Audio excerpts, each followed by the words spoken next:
Admiral Kren gazed through the transparent dome of the council chamber, watching distant stars glimmer against the void. His four upper appendages twitched with anticipation as the other council members filed in.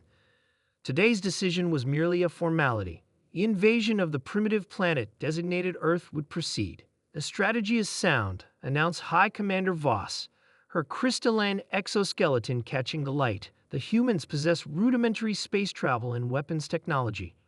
Our simulations predict total victory within 7 planetary rotations. Murmurs of approval rippled through the chamber. The Galactic Council had conquered 17 systems in the past cycle. Earth would be the 18th, strategically positioned at the edge of the Orion Arm, perfect for establishing a new military outpost.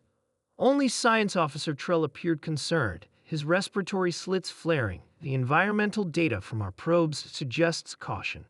Earth exhibits extreme conditions. Admiral Kren dismissed the concern with a gesture. Our troops are equipped with environmental suits. What could possibly threaten the most advanced military force in the galaxy? The invasion fleet departed 2 cycles later, 50,000 warriors aboard 20 warships. They entered Earth's orbit silently, cloaking shields preventing detection by human instruments. Ground Commander Lox led the first wave. He had conquered worlds across 3 galaxies and felt no trepidation as his dropship pierced Earth's atmosphere. His squad consisted of 12 elite warriors, selected from the fiercest species in the Council. They landed in a remote location called Australia to establish a forward base. The moment Lox stepped onto Earth's surface, his environmental sensors shrieked warnings. The gravity was stronger than expected, compressing his exoskeleton painfully. The atmospheric composition, while breathable, caused his inner membranes to itch. And the heat. How could primitives survive such blistering conditions? Proceed with caution, he commanded his squad. Establish perimeter defenses. They hadn't ventured 50 meters when one of his warriors screamed. A tiny creature had attached itself to his leg, injecting venom through his environmental suit. The warrior collapsed, convulsing as his neural system shut down. What was that?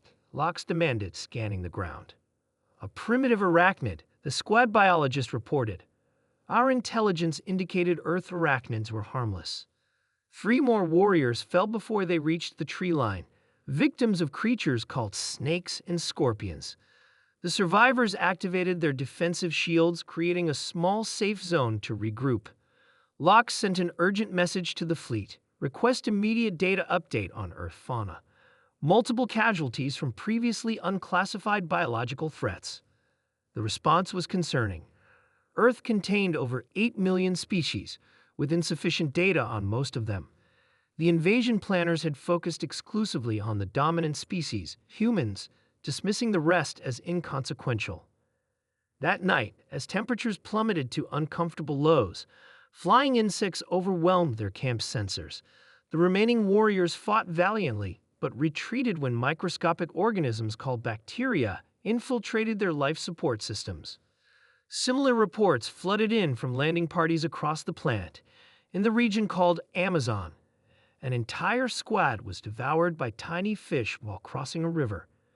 In Africa, large mammals trampled a reconnaissance team. In Canada, warriors froze when their temperature regulators failed in unexpected blizzard conditions. By the 3rd day, over 20,000 warriors had perished without engaging a single human. Admiral Kren called an emergency council meeting. How is this possible? They're primitives. Science Officer Trell displayed data streams from the invasion force. It appears Earth is what xenobiologists classify as a deep world. The conditions that humans evolved in are extremely hostile by galactic standards. Their planet has everything from crushing gravity to extreme temperatures, constant natural disasters, and lethal organisms in every habitat. And the humans survive this, asked a council member incredulously. They don't just survive, Trell explained. They thrive. Our revised analysis indicates humans evolved under constant threat. Their bodies can withstand radiation levels that would kill most council species. Their immune systems fight off microbial attacks that our warriors have no defense against. They can survive injuries that would be fatal to our troops. A new report appeared on the main display. The humans had detected the invasion force. Rather than panic, they were responding with coordinated military precision. Our remaining troops report that human weapons, while primitive, are devastatingly effective. Schwell continued. They developed projectile technology specifically designed to penetrate biological material, and they have experience fighting across every hostile environment on their planet. Footage showed human soldiers advancing through terrains that had decimated the Council forces, seemingly unbothered by conditions that had proven lethal. They're adapted to this death trap, Admiral Kren realized with growing horror. They evolved on a planet that's trying to kill them at every moment. By the sixth day, the Council's invasion force was reduced to less than 5,000 warriors. The human militaries had united against the common threat, demonstrating battlefield adaptability that the Council's strategists had deemed impossible for a pre-galactic civilization. "We must retreat," Kren announced to the Council. "This planet isn't conquerable by conventional means." As the surviving ships limped away from Earth, the Admiral added a permanent warning to galactic charts. Earth, extreme death world. Approach with caution. Indigenous species, highly dangerous. In the following cycles, the Galactic Council would revise its understanding of humanity. They weren't simply primitives on an unremarkable world. They were death world survivors, shaped by evolutionary pressures that had created perhaps the most naturally resilient species in the known galaxy.